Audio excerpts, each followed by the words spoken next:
Bom, Luanda, Lisboa, Paraíso é um romance sobre diáspora. É também um romance sobre solidão e, paradoxalmente, sobre amizade e solidariedade. O enredo é simples.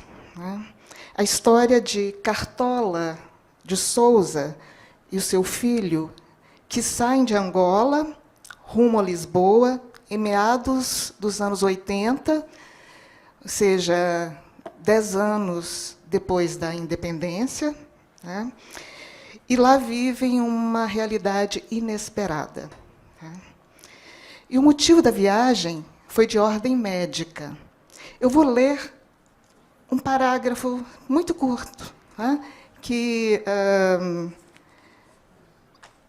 evidencia esse ponto de partida, tanto do livro quanto dos personagens rumo a Lisboa, e depois eu falo um pouquinho do Paraíso.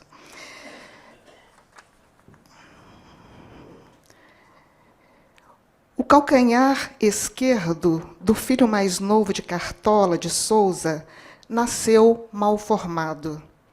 O pai deu-lhe o nome helênico, tentando resolver o destino com a tradição. Vale mais nascer grego em terra de troianos do que nascer gazela em terra de leões. Alvitrou ao erguer o menino no dia em que Aquiles foi batizado. Com 2 dedos na boca, a criança fungou como se lhe desse consentimento. Os convivas ergueram os copos de cerveja e gritaram: avante! O pai, com o menino apoiado na anca, agarrou no calcanhar com a mão para que não se visse. Comeu-se e bebeu-se como se faria se o calcanhar do bebê fosse perfeito. Bom, então, para tratamento médico, de forma a curar esse problema, Cartola, então, vai com o filho anos depois, porque, segundo recomendações médicas, ele só poderia fazer uma cirurgia para reparar esse defeito até os 15 anos de idade. Então, quando o Aquiles completa 14 anos, Cartola, então, vai para Lisboa em busca dessa cura. A mãe fica, porque estava doente, desde o parto, de um problema de saúde, e ficou também sob cuidados médicos.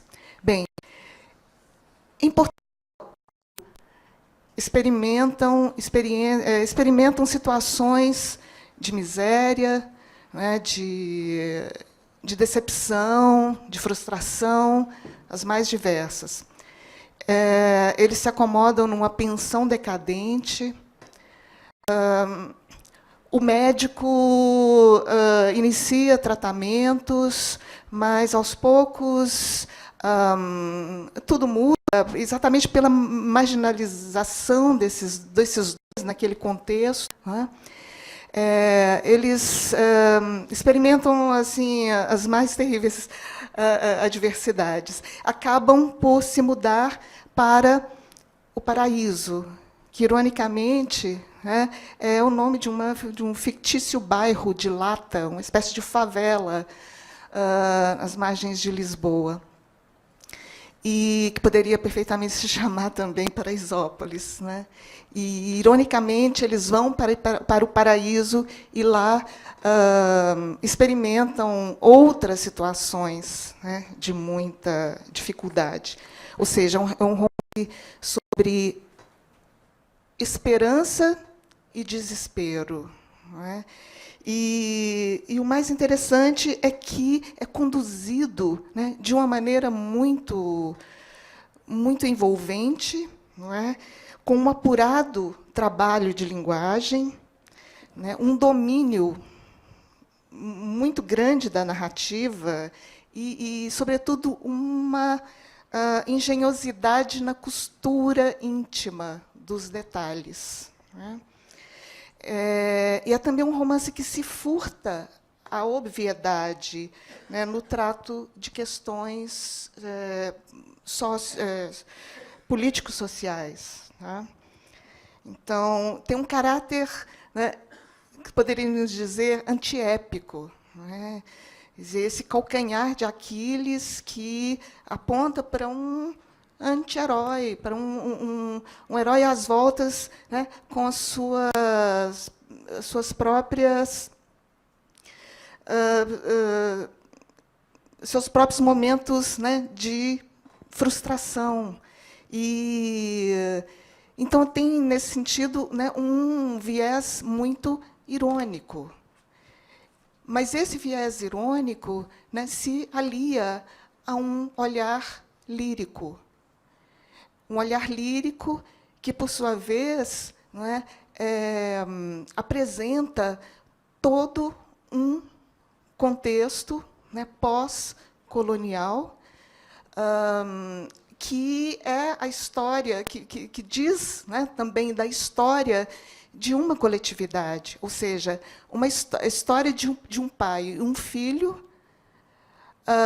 servindo como uma referência, né, vamos dizer, quase que uma metonímia aí de um grande contexto, né, de uma coletividade que experimentou essas mesmas situações, essas mesmas frustrações, movidas pela ilusão e caindo na desilusão, né? Porque aí nós temos uma Lisboa ilusória e o encontro, né, de uma outra realidade, que acaba por desestabilizar tudo. É impressionante como a autora dá consistência aos personagens, né? São personagens densos, são personagens que vão aos poucos, né, se impondo na narrativa como figuras, né, de fato exemplares, que poderiam representar essa coletividade de uma maneira contundente e, ao mesmo tempo, delicada.